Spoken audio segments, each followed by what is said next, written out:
Paneer lovers के लिए मैं आज लेके आई हूँ बहुत ही जबरदस्त और बहुत ही मजेदार डिश खोया पनीर। खोया पनीर मोस्टली बड़े बड़े रेस्टोरेंट में मिलती है या फिर शादियों में मिलती है, तो शादी का इंतजार करने की ज़रूरत नहीं, मिलके बनाते हैं खोया पनीर। सबसे पहले हम ले लेते हैं एक बड़ा प्याज, उसको हम डाल देंगे पानी में और चीरा लगा करके मैंने 2 ले लिए हैं टमाटर। उसमें डाल देंगे 2 हरी मिर्चें और 2 लाल मिर्चें, काजू और डाल देंगे साथ में मगज़ मैंने डाल दी हैं। मगज़ ऑप्शनल है। अब इसको सॉफ्ट होने तक के लिए हम इसको गला लेंगे। पैन के अंदर हम डाल देंगे थोड़ा सा ऑयल, फ्लेम हमको नॉर्मली रखना है। 250 ग्राम पनीर लिया है, उसको जो हम थोड़ा सा ट्रायंगल शेप में काट लेंगे, आप चाहें तो स्क्वायर में भी काट सकते हैं। बस इसके ऊपर थोड़ी सी हमको लेयर लेनी है। जब इसका जो कलर है थोड़ा सा चेंज हो जाए, यानी कि लाइट गोल्डन हो जाए, तो हम इसको गैस का फ्लेम ऑफ कर देंगे, इसको अलग रख देंगे। 4 से 5 मिनट में प्याज और टमाटर सॉफ्ट हो जाते हैं, तो गैस का फ्लेम यहाँ पर हम ऑफ़ करके और इसके अंदर जो टमाटर के जो छिलके होते हैं उनको हम बिल्कुल अलग रख देंगे।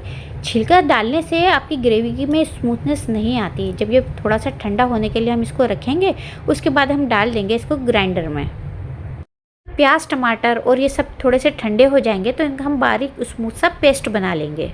अब ये बनानी है खोया पनीर की ग्रेवी, तो एक कढ़ाई में हम ले लेंगे देसी घी, आप चाहें तो बटर का भी इस्तेमाल कर सकते हैं। मैं थोड़ा सा ऑयल ले रही हूँ और साथ में ले रही हूँ देसी घी। जब ये थोड़ा सा मेल्ट हो जाएगा तो इसमें डाल देंगे 1 चम्मच ज़ीरा, 2 लौंग और 2 इलायची और 1 तेज़पात का पत्ता। 1 से 1.5 मिनट तक के लिए इसको भून लेंगे। 1 चम्मच डाल देंगे लहसुन अदरक का पेस्ट, इसका जो है थोड़ी सी स्मेल निकालनी ज़रूरी है। और साथ में हम डाल देंगे जो भी हमने पेस्ट बनाया है प्याज टमाटर का, उसके अंदर हम कढ़ाई में डाल देंगे और इसको हम भून लेंगे। 2 मिनट के बाद इसके अंदर हम डाल देंगे कुछ मसाले, जो है थोड़ा सा नमक डाल देंगे, हल्दी पाउडर, 1 चम्मच लिया है मैंने लाल मिर्च पाउडर और लिया है आधा चम्मच धनिया पाउडर। धनिया पाउडर की क्वांटिटी थोड़ी कम ही रखनी है। बस इसके अंदर थोड़ा सा पानी डालना है, जो मेरे ग्राइंडर में पेस्ट था वो डाल दिया है और फिर इस मसाले को ढक करके हम पकाएंगे 5 से 6 मिनट तक के लिए। 5 से 6 मिनट के बाद देखेंगे ना तो थोड़ा ऑयल जो है अलग अलग होने लगेगा और ग्रेवी भी जो है वो कढ़ाई को छोड़ने लगेगी। इसके अंदर मैं डाल रही हूँ 100 ग्राम खोया, आप चाहें तो खोए की क्वांटिटी कम या ज़्यादा कर सकते हैं, लेकिन 250 ग्राम पनीर की ग्रेवी में सिर्फ इतना खोया ही सफिशेंट रहता है। क्योंकि हम ये बना रहे हैं खोया पनीर, तो इसमें पानी का इस्तेमाल बहुत ही कम होता है। इसके अंदर हम डाल देंगे पानी की जगह के ऊपर मिल्क, यानी कि दूध डालना है हमें, 1 कप दूध का इस्तेमाल करना है। बस इसको हम पका लेंगे 2 मिनट तक के लिए।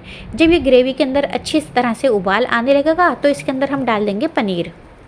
ग्रेवी बन के तैयार है, तो अब इसके अंदर हम डाल देंगे पनीर, जो फ्राइड पनीर हमने किया था। बस पनीर डालने के बाद बिल्कुल हल्के हल्के हाथ से चलाना है, क्योंकि ट्रायंगल शेप है, कहीं इसके पनीर के जो नोके हैं वो जो है क्रैक ना हो जाएं। ऊपर से हम डाल देंगे थोड़ा सा धनिया पत्ता और ढक करके 2 मिनट के लिए लो फ्लेम पर इसको स्टीम में पकाएंगे। तो 2 मिनट के बाद कर देंगे गैस का फ्लेम ऑफ। तो देखिए कितना अच्छा, बहुत ही ज़बरदस्त कलर आया है और इसकी जो खुशबू है ना वो भी बहुत अच्छी आ रही है, जो इसके अंदर हमने इलायची डाली थी। बस इस स्टेज पे आप चेक कर लीजिए कि अगर आपकी ग्रेवी आपको लगता है थोड़ी सी थिक है तो इसमें बहुत ही मामूली सा हमको पानी डालना है, क्योंकि हमने इसके अंदर ऑलरेडी दूध डाला है। तो इसका जो क्वान्टिटी है कम या ज़्यादा रखने की पानी वो आप अपने हिसाब से देख लीजिए। ऊपर से डाल देंगे हम थोड़ा सा गर्म मसाला।